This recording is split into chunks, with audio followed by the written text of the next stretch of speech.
Bienvenidos amigos a esta reflexión del día de hoy. Como siempre, un saludo fraterno y cordial a todos los que nos ven a esta hora. Espero que hoy, como todos los días, escuchen la palabra de Dios y reflexionen sobre ella y no endurezcan su corazón.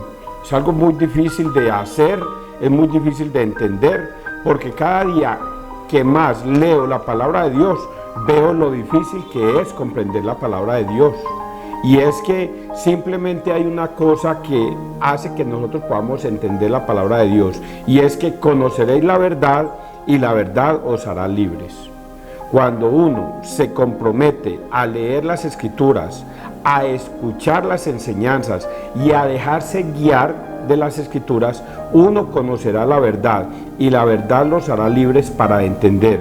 No así sucede con los protestantes, no así. Los protestantes llegaron unos fulanos pastores y les metieron unas ideas absurdas en la cabeza de lo que está escrito en la Biblia, y ustedes se dejaron convencer y Dios les ha cegado, les ha dado un poder engañoso para que crean en la mentira y así de esa manera no sean salvos. Y el Dios de este mundo les ha cegado el entendimiento para que crean en la mentira y así no sean salvos y no vean la verdad del Evangelio. Por eso es tan importante en estas reflexiones que yo les hago a ustedes al inicio, que escuchen la palabra de Dios, pero déjense guiar por la palabra de Dios, no se enceguezcan. Si en alguna cosa estoy leyendo y veo que mi actuar en la vida es diferente o contrario a lo que está escrito en la Biblia, entonces yo estoy equivocado. Pero si por el contrario, al leer lo que está escrito en la Biblia concuerda con mi forma de ser, entonces yo voy por el buen camino, por la liberación. Pero ojo, una cosa es que yo mismo lea las Escrituras y las interprete por mí mismo, creyendo que estoy en la verdad, y otra cosa es que yo me deje guiar por otra persona que sabe más que yo. Y cuando usted tenga una duda sobre la Escritura, entonces pregunte, no se guíe por su pensamiento lógico, porque a veces el pensamiento lógico de los protestantes es un insulto para Dios. A veces creemos tener la razón cuando estamos totalmente equivocados para Dios. Y cuando Dios nos muestra sabiamente las Escrituras, no, eso no es así, así no es. Eso así no es. A pesar de que lo leen en las Escrituras, no lo logran entender. ¿Por qué? Porque ya el Dios de este mundo les ha cegado el entendimiento. Vamos a leer las Escrituras en el día de hoy, en el nombre del Padre, del Hijo y del Espíritu Santo. Amén. Josué 24, del 1 al 13. Tomé a vuestro padre del otro lado del río, os saqué de Egipto, os di una tierra. En aquellos días Josué reunió todas las tribus de Israel en Siquén y llamó a los ancianos, a los jefes, a los jueces y a los magistrados para que se presentasen ante Dios. Josué dijo a todo el pueblo: así dice el Señor Dios de Israel: al otro lado del río Éufrates vivieron antaño vuestros padres, Terac, padre de Abraham y de Nahor, sirviendo a otros dioses. Tomé a Abraham vuestro padre del otro lado del río, lo conduje por todo el país de Canaán y multipliqué su descendencia dándole a Isaac. A Isaac le di a Jacob y a Esaú. A Esaú le di en propiedad la montaña de Seir, mientras que Jacob y sus hijos bajaron a Egipto. Envié a Moisés y a Aarón para castigar a Egipto con los portentos que hice, y después os saqué de allí. Saqué de Egipto a vuestros padres y llegasteis al mar. Los egipcios persiguieron a vuestros padres con caballería y carros hasta el Mar Rojo, pero gritaron al Señor, y Él puso una nube oscura entre vosotros y los egipcios. Después desplomó sobre ellos el mar, anegándolos. Vuestros ojos vieron lo que hice en Egipto. Después vivisteis en el desierto muchos años. Os llevé al país de los amorreos que vivían en Transjordania. Os atacaron y os lo entregué, tomasteis posesión de sus tierras y yo los exterminé ante vosotros. Entonces Balac, hijo de Zippor, rey de Moab, atacó a Israel, mandó llamar a Balaán, hijo de Beor, para que os maldijera, pero yo no quise oír a Balaán, que no tuvo más remedio que bendeciros, y os libré de sus manos. Pasasteis el Jordán y llegasteis a Jericó, y los jefes de Jericó, los amorreos, fereceos, cananeos, hititas, girgaseos, herbeos y jebuseos os atacaron, pero yo os lo entregué, mandé pánico ante vosotros y expulsasteis a los 2 reyes amorreos, no con vuestra espada ni con vuestro arco, y os di una tierra por la que no habíais sudado, ciudades que no habíais construido y en las que ahora vivís, viñedos y olivares que no habíais plantado y de los que ahora coméis. Palabra de Dios, te alabamos a ti, Señor Jesús.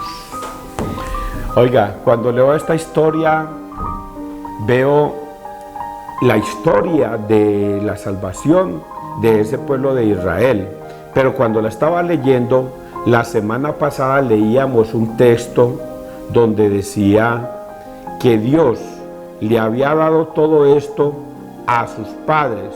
Creo que era una carta de Pablo o de Pedro a los romanos. Creo que era una carta de Pedro a los romanos donde les explicaba todo esto, todo lo que Dios hizo por ellos. Hoy Josué les recuerda la historia a todo este pueblo. ¿Dónde se la recuerda? Ya dentro de la tierra prometida.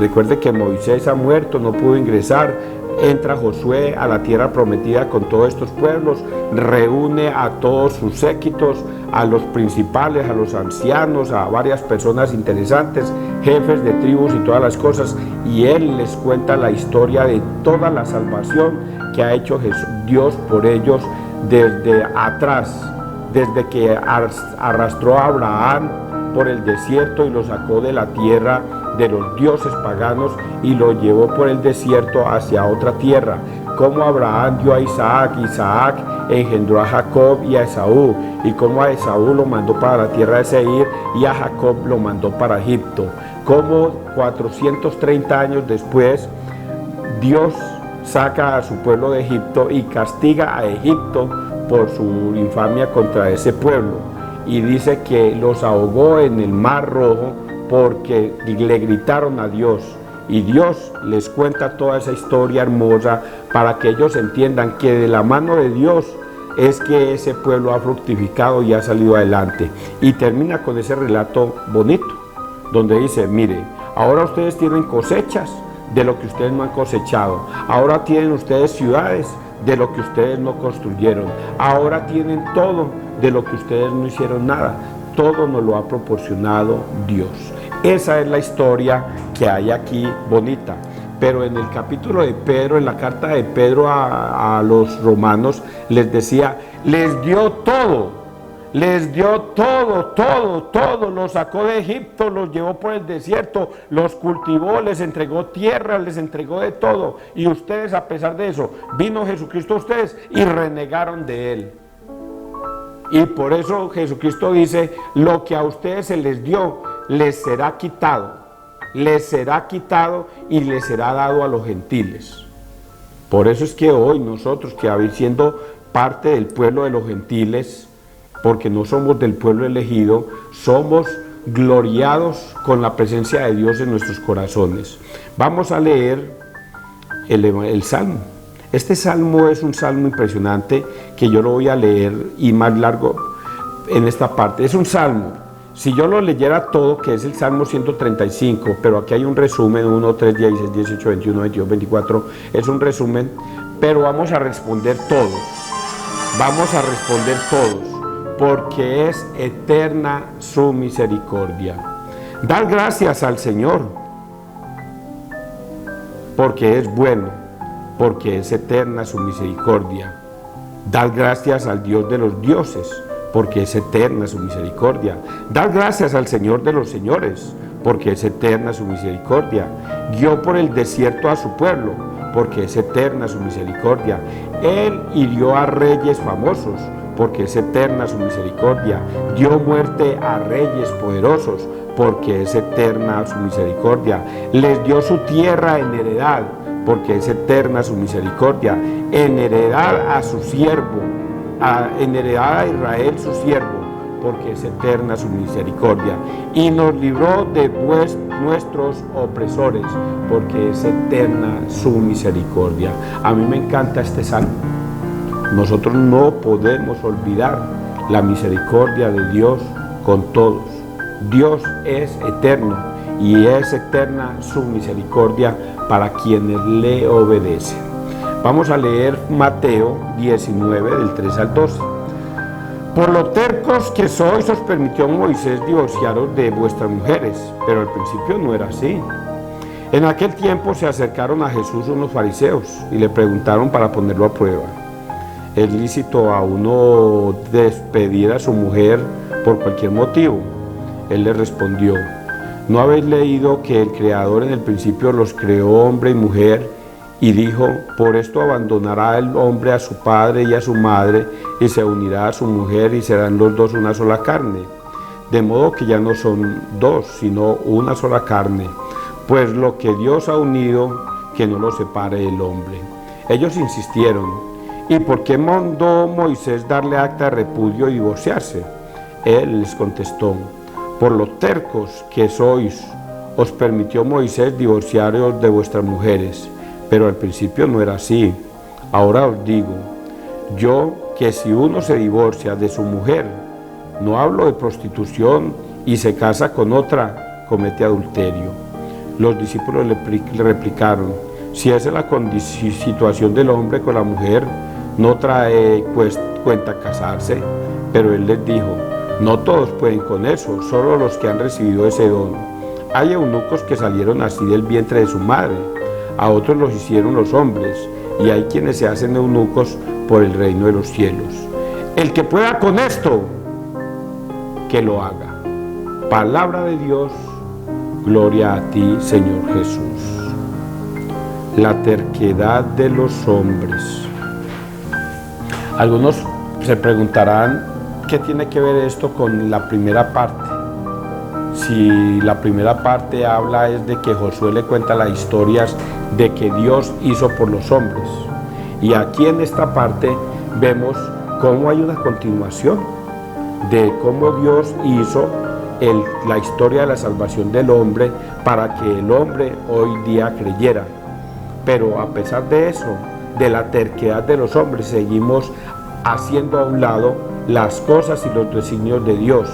Y mire cómo está escrito este texto para que lo analicemos, lo escudriñemos de acuerdo a la apologética.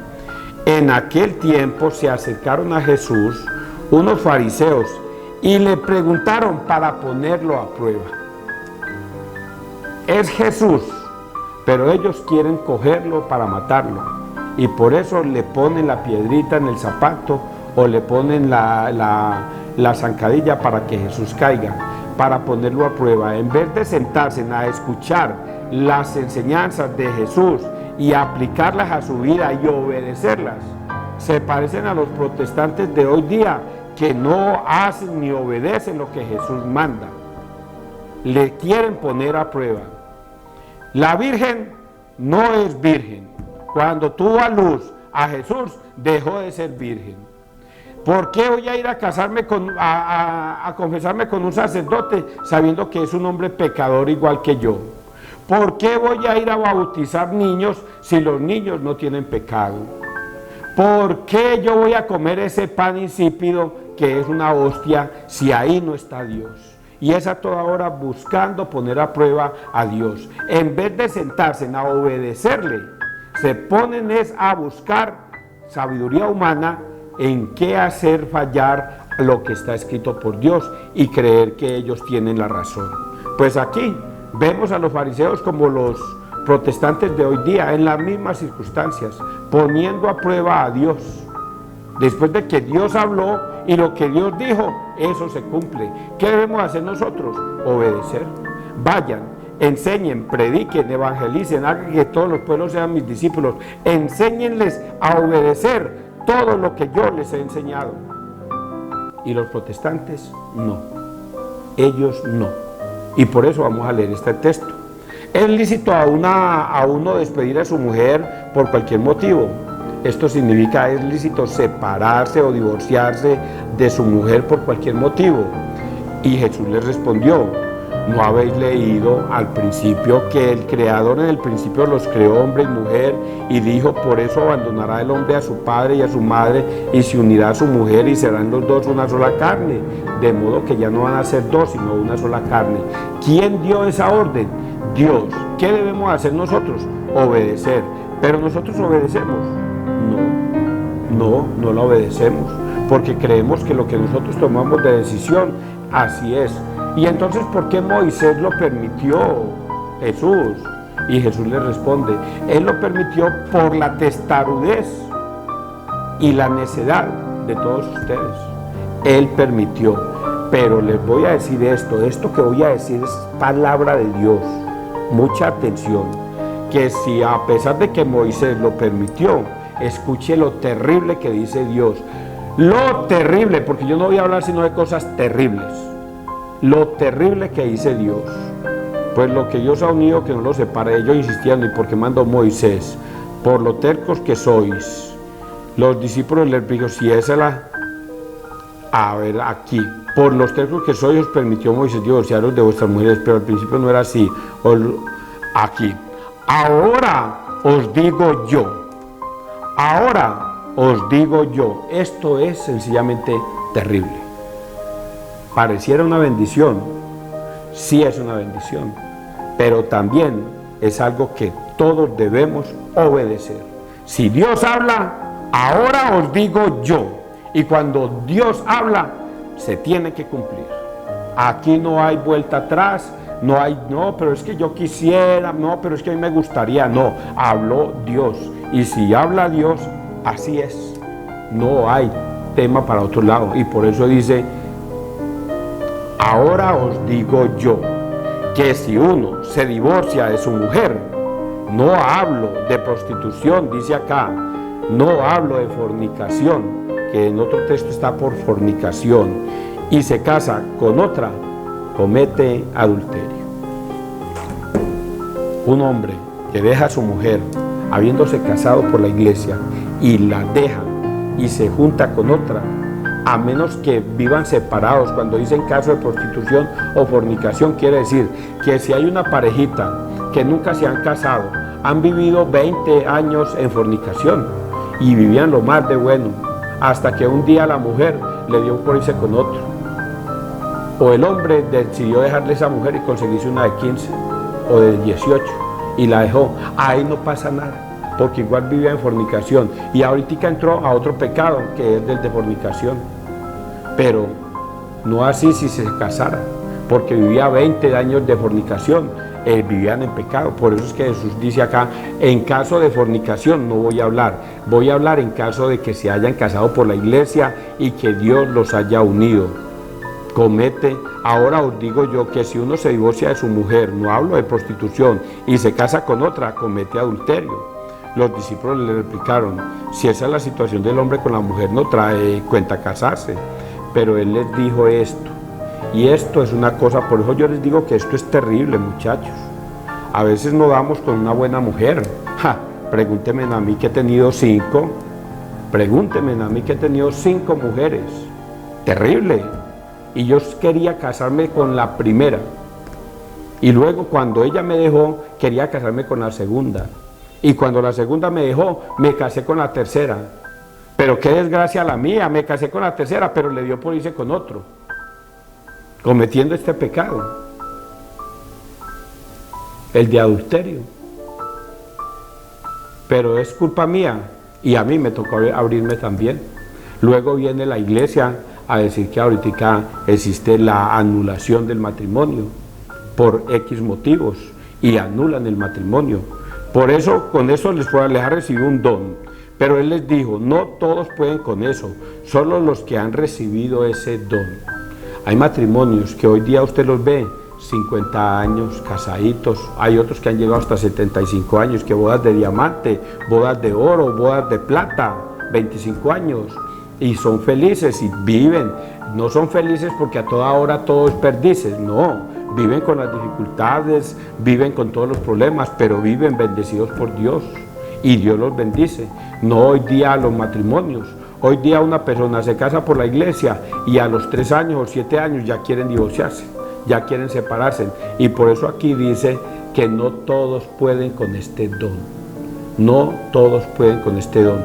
Y él explica de una forma muy linda esto que a muchos no logran entender, pero voy a tratar de explicárselos. No todos pueden con eso, solo los que han recibido ese don. Hay eunucos que salieron así del vientre de su madre. Eunucos significa una persona castrada. Hay eunucos que nacen castrados. Nacen castrados, no les gustan las mujeres, nacen con ese síntoma de enfermedad, de no gustarle a las mujeres, les gusta solamente, no les llama la atención las mujeres. Para ellos no es el matrimonio. Hay eunucos, dice acá, que los vuelven eunucos, y en ese tiempo pues los reyes castraban a sus esclavos para que no se le fueran a comer a sus mujeres, y entonces los castraban, y eran esos castrados, eunucos castrados, eran los que cuidaban las 7, 8, 10, 15 mujeres que el rey tenía, porque como eran hombres castrados, entonces no podían tener deseos de sexo con ninguna de las mujeres del rey. Y aquí dice otra muy importante, que es la que yo más quiero referir a ustedes, espero que hayan entendido las dos primeras, que esta tiene que ver con los sacerdotes. Sea un llamado de atención a los evangélicos, protestantes, todas las denominaciones que se preocupan. ¿Por qué los sacerdotes no se pueden casar? ¿Por qué los sacerdotes tienen que vivir a toda hora, cuál es la palabra que para ellos? Célibes. ¿Por qué ellos tienen que crecer célibes? Y aquí Jesucristo les da la respuesta. Una de muchas respuestas que Jesús da, ¿por qué los hombres no necesitan casarse para ser sacerdotes? Por esto. Y hay quienes se hacen eunucos por el reino de los cielos. Hay quienes se hacen eunucos, se vuelven célibes por el reino de los cielos. Solamente se casan con Dios. Los hombres se casan con Dios y las mujeres se casan con Dios. No quieren saber de una pareja en este mundo. Quieren servirle a Dios como Dios los mandó, célibes. La mujer virgen, el hombre célibe, y quieren permanecerle así solo para Dios, y por eso se vuelven sacerdotes. Eso es válido. Pero a los hombres protestantes, pastores y todos los que siguen esas sectas les parece increíble que un sacerdote desee no tener mujer, sabiendo que tener mujer eso es una belleza, eso es una berraquera tener mujer.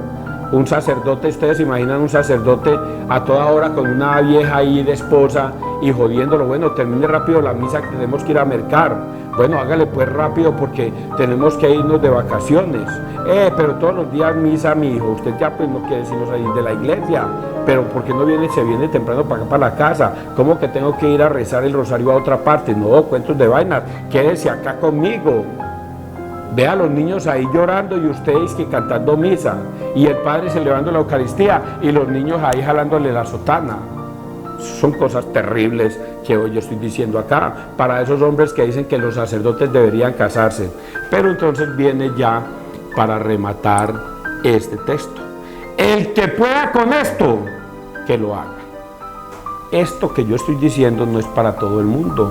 Esto que Jesucristo está diciendo no es para todo el mundo. Es sencillamente para el que pueda y sea capaz de sostenerlo. Si usted va a escoger una pareja, asegúrese, como yo creía haberme asegurado, que la mujer que yo había escogido como mujer para casarme por la iglesia sea la con la que usted va a durar toda la vida. Y si no, no se case. Qué estupidez la que yo cometí en mi tiempo. Harto que me dijeron los cursillistas que estaban dictando el curso ese de matrimonio: César, si no se quieren, es mejor que no se casen. Es mejor que no se casen porque el matrimonio es muy duro. Y nosotros, y yo sobre todo muy enamorado, creía que sí, que eso era lo maximito y que yo iba a durar toda la vida, porque yo siempre quise tener una mujer para toda la vida. Pero yo que iba a saber que me iban a salir infieles, que me iban a salir fufitas, que me iban a salir todas así. Increíble, ¿no? Pero suele pasar. El que pueda con esto, que lo haga. ¿Entendieron esto tan bonito? Yo espero que sí, muchachos, porque eso va para ustedes y va para mí. O yo, por eso es que les dije que esto eran cosas terribles, terribles.